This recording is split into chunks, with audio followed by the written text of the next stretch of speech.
Does this sound familiar? You are a healthcare expert. You know what to do. You ate right, exercised regularly, and took care of your own mental health, but you are still not feeling your best. You're frustrated, tired, and wondering why you're not seeing the result you desire. You probably hear the same thing from multiple of your patients as well. The truth is, there's an often overlooked factor that could be holding you back: pH balance in your body.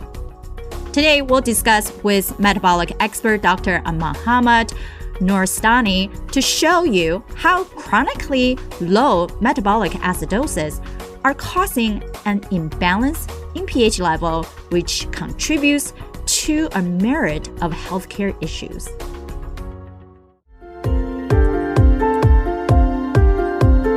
Welcome to Provider's Edge, the podcast that helps healthcare entrepreneurs and innovators break down barriers and control their business, life, and future with valuable action steps. With me, your host, Sabrina Rumbach, a recovered clinician and a business deal catalyst. Let's rewrite the rules and create a positive social impact while increasing your profitability. Welcome back. I'm your host, Sabrina Rumbach. Today we have another exciting speaker with us, Dr. Ahmad Nooristani. He is someone who has experienced every single aspect of healthcare, from beginning of getting diagnosis, preventing treatment, to people who really needed to be hospitalized, even the sicker patient where we send them to the intensive care, and all the way to when they need to go to rehab and long-term care, and then going back to their home. And so he has an amazing journey, and he's been a CEO of Balance 7, his new way of treating how we have not thinking about the whole wellness side of alternative medicine. And he's been in the medical field for more than 15 years. Very exciting person. And I'm so happy for you to join us today. Well, thank you so much for having me. It's excited. I read about a lot about you and what you do. So it's amazing how you transform people from where they are to where they, get their message. So, I'm looking forward to reaching your audience and hopefully providing some meaningful, educational, as also informative information that they could use on their daily practice, daily life, and moving forward, even into their businesses. Exactly. So well said. I appreciate you. As you know, our audience are healthcare entrepreneurs, those leaders who are executive in their organization where they have been running some type of medical practice or even healthcare innovation themselves, just similar in your shoes. So I would love to hear a little bit of background of how did you get to where you are today? So, after my internal medicine, I graduated with an internal medicine degree as a hospitalist. And I mainly work at the hospital in San Luis Obispo as a hospitalist, and I did some critical care along with being just an internal medicine hospitalist. One of the first things that I did my first year after graduation and practicing was that seeing the big need for uninsured, underserved people. We have nowhere to go. At that time, we had 30% of population in California at least had no insurance and nowhere to go. So I created my first of 5 non-for-profits that really targeted those population, and we got over 600 volunteers to just care for patients without charge. Period. We provided pretty much A through Z, including dental, vision care. And it was amazing. And so far, we have done over $50 million worth of free care just in this local San Luis Obispo. And then one of the things that I realized earlier on is that medicine is just not, just taking care of patients. There's so much more to it. So yes, patients come to the hospital, but what happens next? Why they're in the hospital? What happens when they go home? What happens if they too sick and go to the nursing home, assisted living facility? What happened if they're towards the end of their life and need to be transitioned to hospice and life care? What happens? All that aspects of it was just intriguing to me. So I embark in that journey, make sure that conquer all those aspects. So I really understand it from ground up. Became the director of the hospital. I'm the director of multiple nursing homes. I run a caregiving company. I have work at assisted living facilities, end of life, end of life care, also with uninsured outpatient practice, inpatient practice.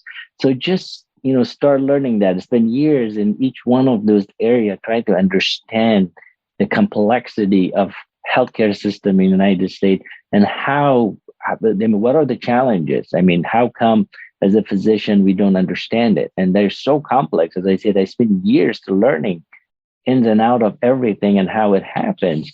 There's so much nuances within the practice that you don't go as a hospital. For example, you come in with the MI, a heart attack. I take care of you and send you home, write prescription, see your primary, and done.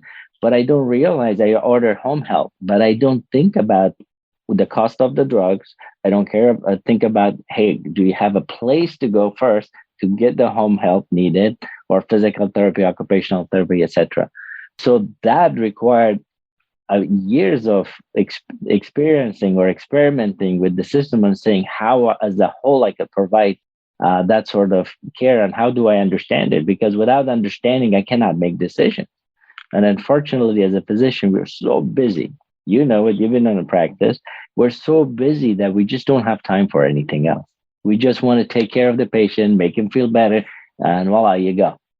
And the recent, obviously medicine has become so complex financially, and we are really not entrepreneur. We're not business people. We've been drilled in our head that take care of patient, take care of patient, take care of patient, and take care of patient. That's it. Nobody teaches how to be a business person, right?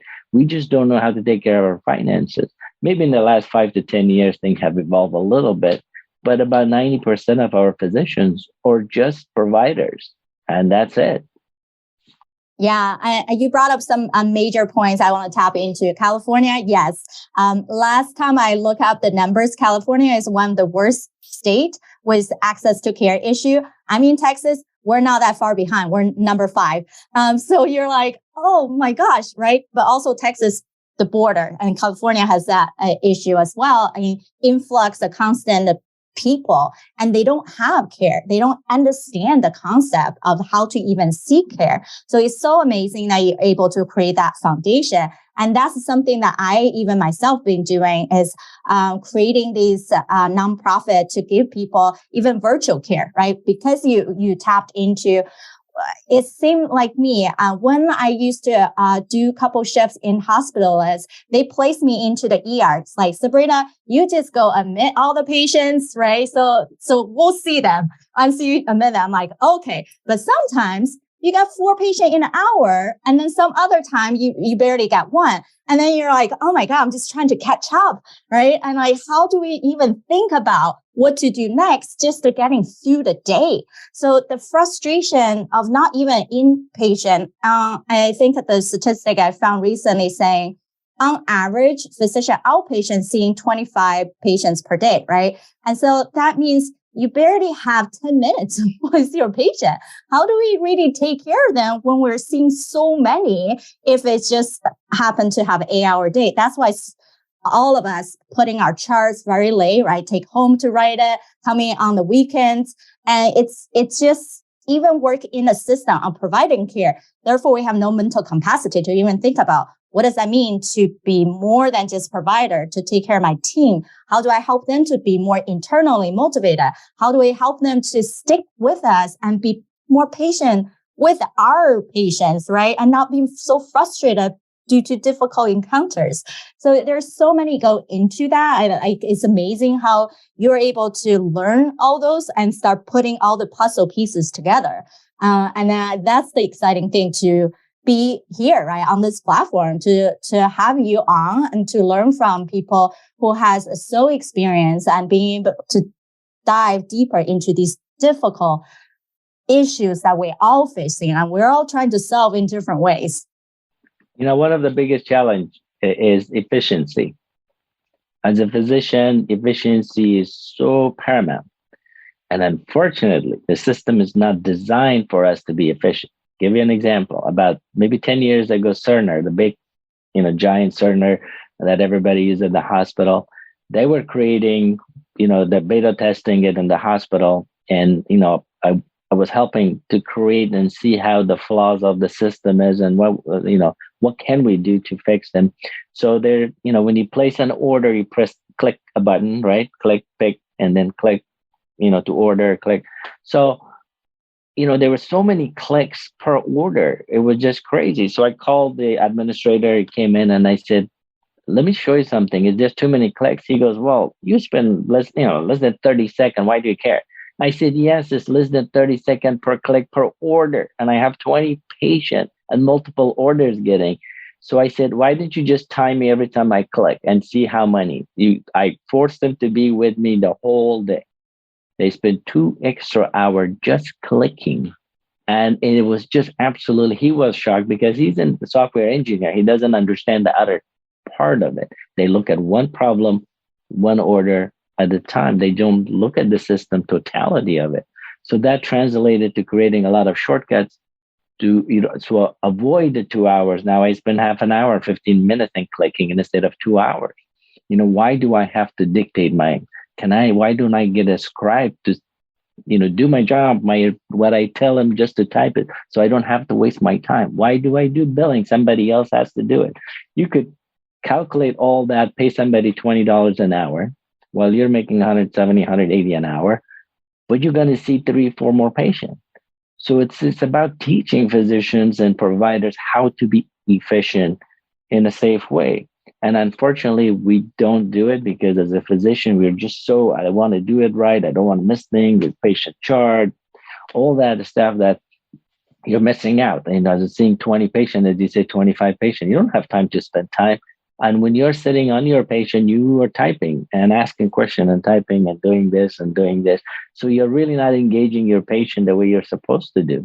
Now, practicing, for example, in free clinic, which there's no time limitation. You can arrange it however you want. There's no billing. There's none of that prior authorization, medication. There's no limitation. Now it's beautiful to practice medicine because I don't have to do any of that.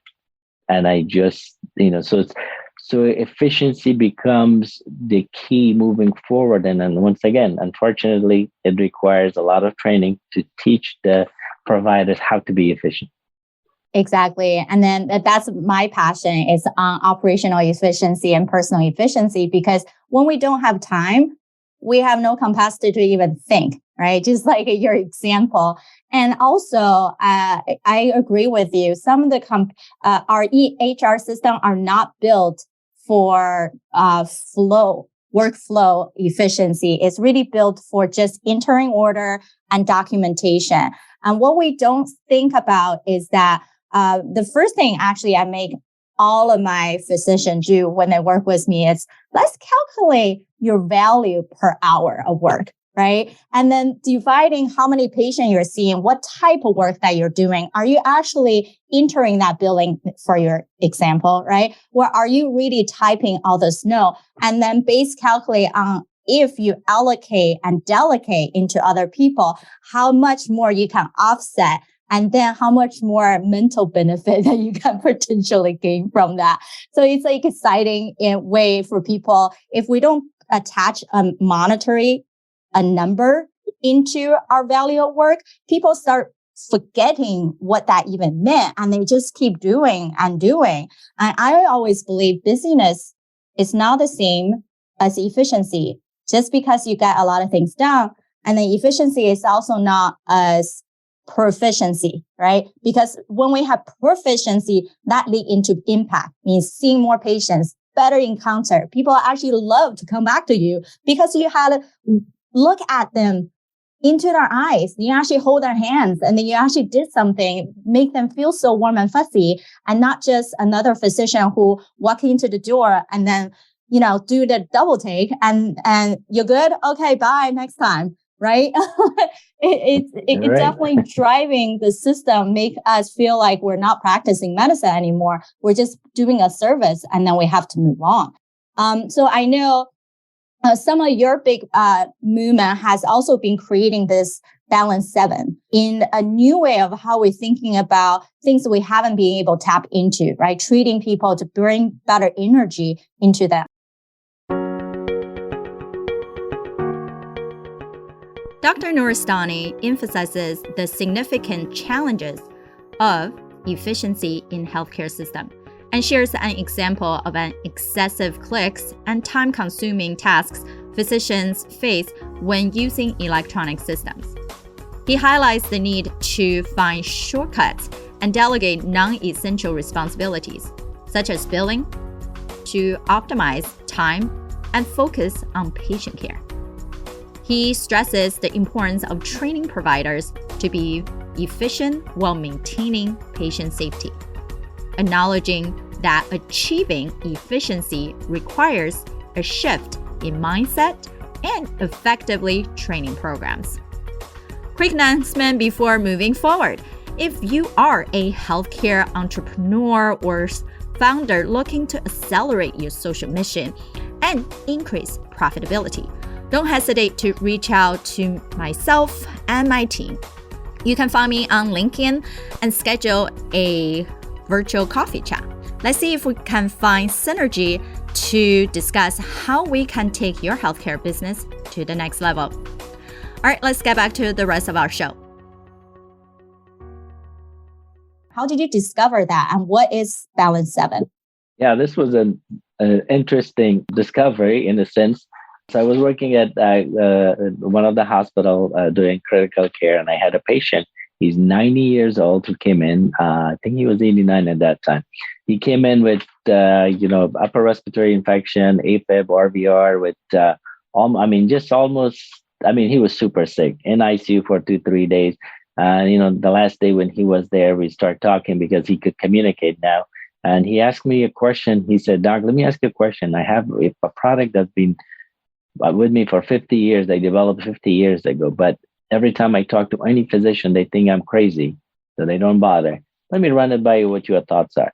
I've created this high pH of 11.2, 11 plus, that is going to be really good for you." I said, 11.2, that's almost bleach. And I was like, you must be nuts, right? Who's going to drink that? But I said, let me just see, because who I am, I said, let me just do my due diligence, my research on what you're saying, and then I'll get back to you. So he went, I spent another 3 months researching the pH, just the fact that that was so high, and how is it possible?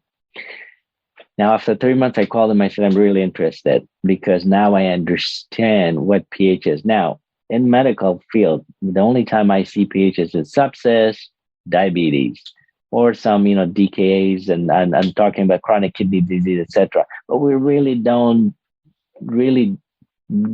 dive into value of pH internally, what that means. So that 3 months, they really opened my eyes. And then I got the product, we gave it to some of the patient, and results were absolutely phenomenal, which triggered more questions to me. Like, why on earth this is changing so many people in so profound ways? So then, spent another 2 years of researching it as to why. I think probably have read thousands of articles in pH and internal acidosis. There's a phenomenon called chronic low metabolic acidosis. So basically, for non-medical people who's listening, is basically your body is going through time, an acidic crisis. And what does that mean? So who cares, right? Because everybody argue with you saying pH of the system is perfect because your body balances, because we look at pH of blood, right?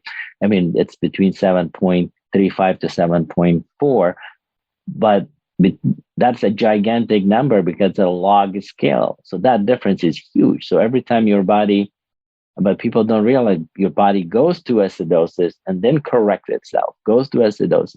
So that process of mildly acidic is what's chronic low metabolic acidosis. So why do we care? Because that is the leading cause, or one of the major contributor to every disease known to mankind. Cancers, diabetes, hypertension, cardiovascular disease, CVA, you name it, everything is because it's a heightened state of inflammation. And not only that, it depresses your immune system, so it affects everything else in nature. So to me, understanding that and how things work was amazing. One of the other thing was we gave it to cancer patient in conjunction with chemotherapy. And what happened was there was just it's a beautiful surprise.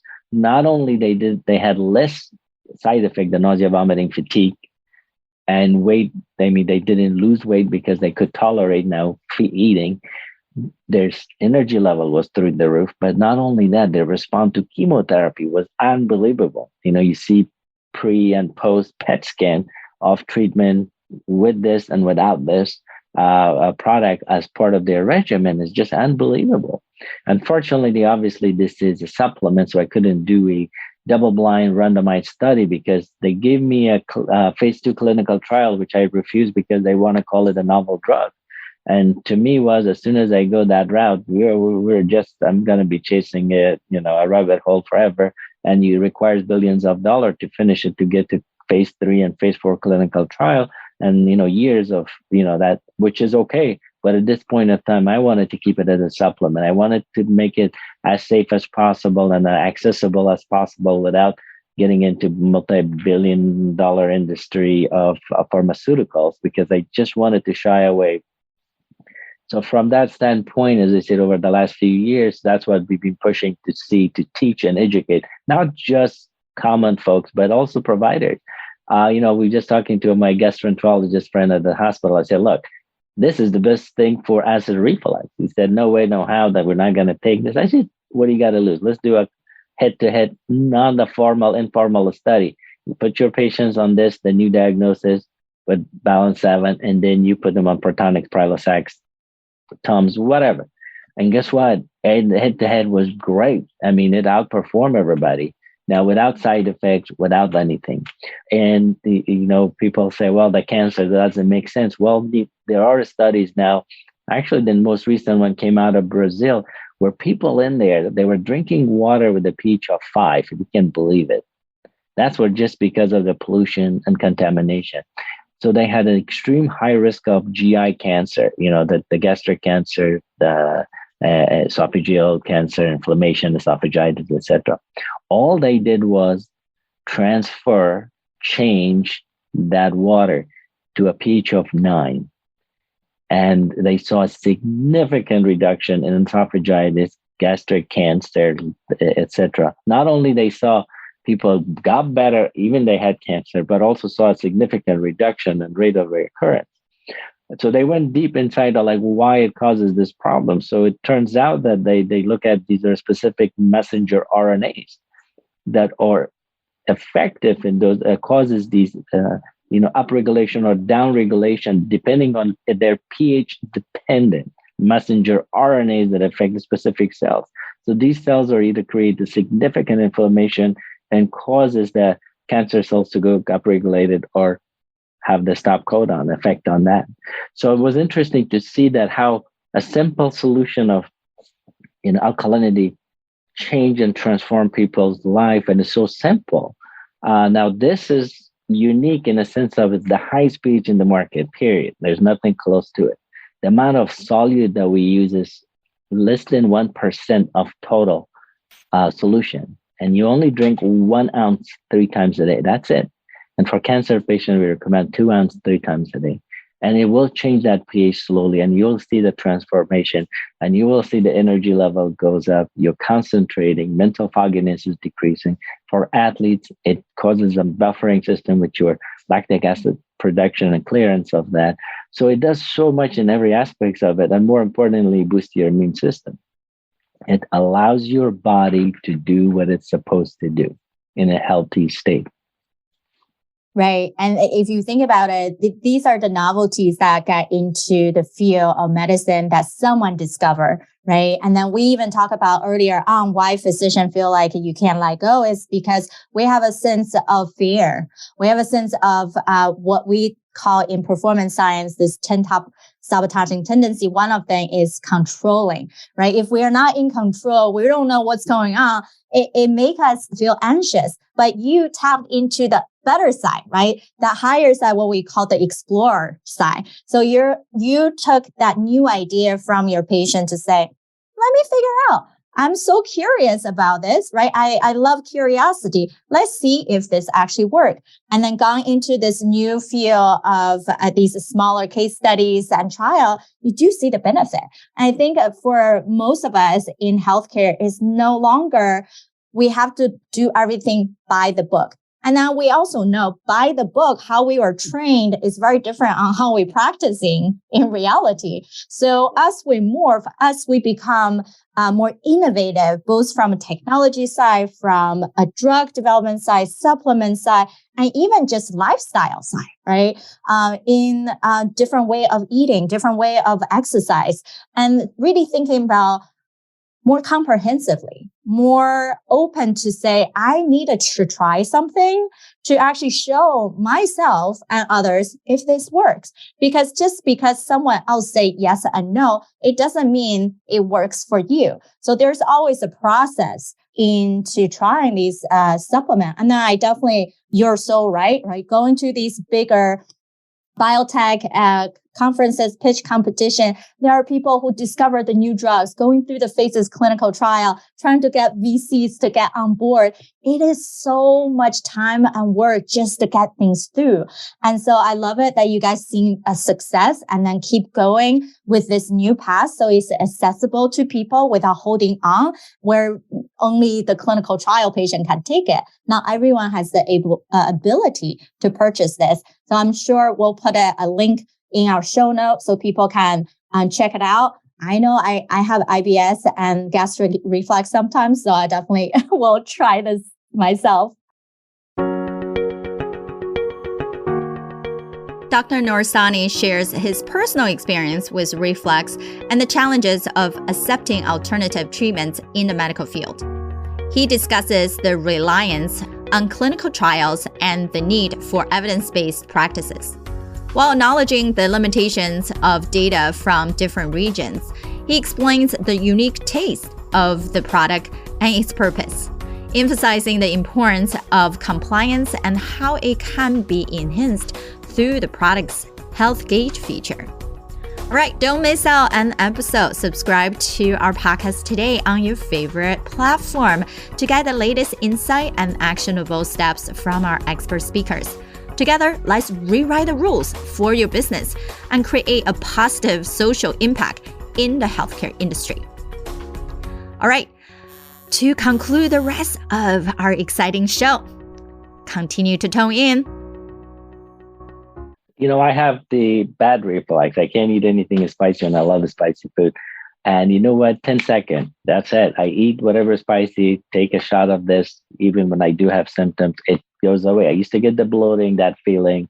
And, we had some ulcerative colitis patient that did receive that, and they responded great. Once again, part of the problem is in medical world, we are looking at, is it, was it clinically, did it went through all the trial and tribulation of a double-blind randomized study or not? Otherwise, we won't accept it, because that's how we've been trained to look at things. And some of the stuff, I don't blame everybody, even me as a physician, we are hesitant to accept some of this, because part of the big reason is that there's a lot of nonsense out there that causes a lot of harm to patients. So how you protect yourself, and if something goes wrong, there's no protection, because they're going to tell you, hey, listen, why did you do that? There's no science behind it. So, your science is double-blind randomized study. Now, this product was in Africa prior to this for 10, 15 years, and it did wonders there in so many. But the data that I received from Africa is so much different, because that data is not usable here, because the way it's reported, right? The physician just, take a hand note and say that's, patient reported that. And it's really, really hard to create that, consistency with it. So, but it's anecdotal evidence, and that's really tough to, give it to other practitioner or other physicians saying, hey, this is anecdotal evidence, use your best judgment. You have nothing to lose. There's no side effect on this. You can, a lot of people, millions of people could benefit truly from this amazing product with minimum to no side effect. There's no side effect unless you don't like the taste. Just to tell your audience, if you do take that, the taste is a little bit peculiar, a little different, and there's a reason for it. Number one, because the higher your acidic body, the worse it tastes. So it tastes really bad if your body is in a not an alkaline state or a healthier state internally.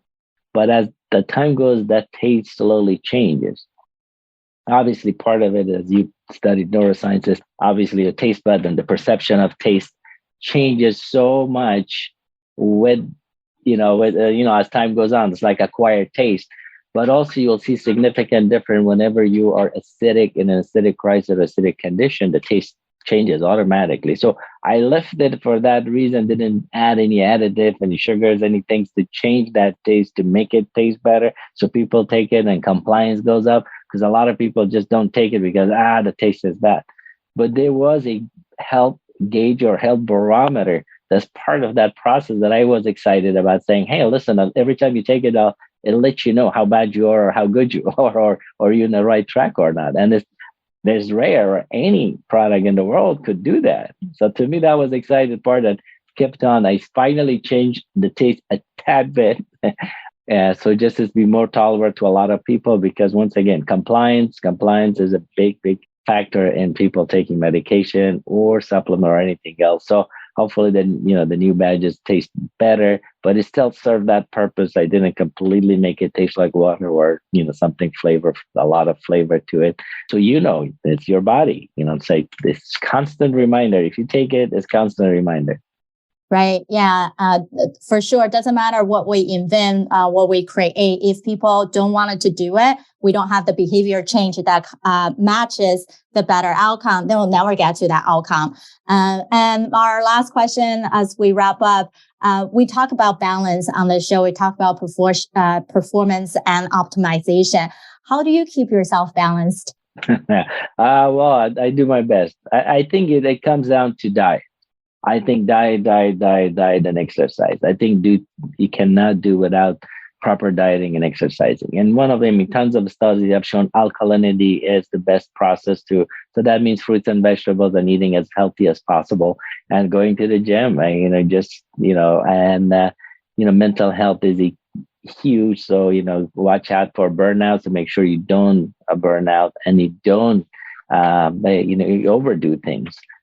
Staying healthy, enjoying family, enjoying your time. I think you have to love what you do. And that is the most important aspects of anybody's career. Because, I love to get up in the morning and go to work. I love projects. I enjoy it. So to me, it's a process.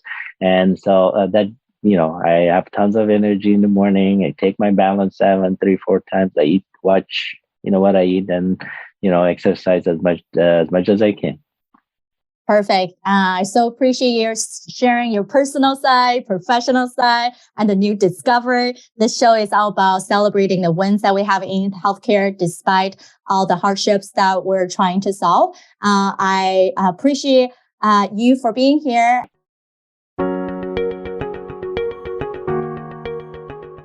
As we wrap up today's episode, we're reminded of the importance of efficiency in healthcare and the transformative potential it holds for providers and patients alike.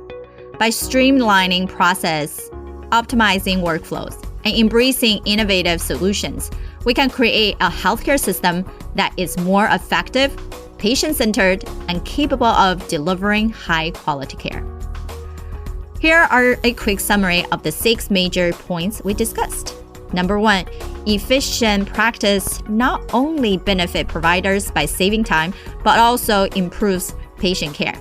By streamlining processes, reduce administrative tasks, and delegating responsibilities, physicians can create more meaningful and engaging patient encounters. Number 2, by analyzing workflow, optimizing processes, and leveraging technology, practices can reduce efficiency and enhance productivity. Operational efficiency enables healthcare providers to navigate the complexity of healthcare system more effectively and delivering high-quality care to patients. Number 3, Balanced 7 aims to bring better energy to patients by integrating alternative medical practices and focusing on the mind-body connection.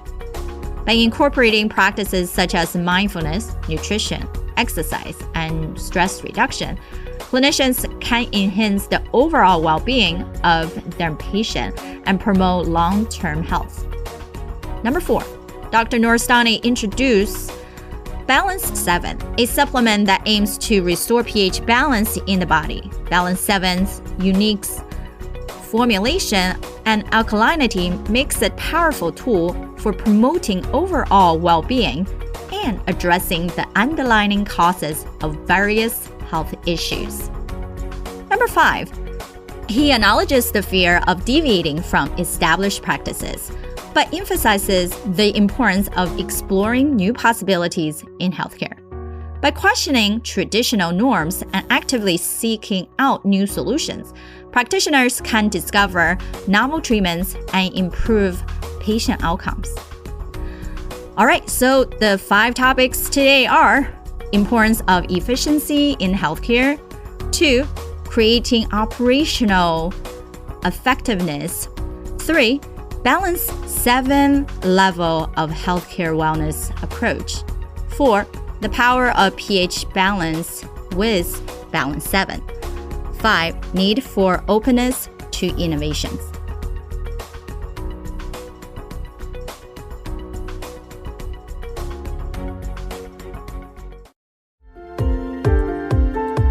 Thank you for tuning in to Provider's Edge podcast. We hope you enjoy our latest episode and found the insights and tips helpful. We'd love to hear your feedback on the show and learn what topics you'd like us to cover in the future. So please take a moment to leave us a review on your favorite podcast platform and let us know what you think. Your feedback is essential to help us improve the show and provide you with the content you need to take your healthcare business to the next level. Thank you for your support, and we look forward to hearing from you soon.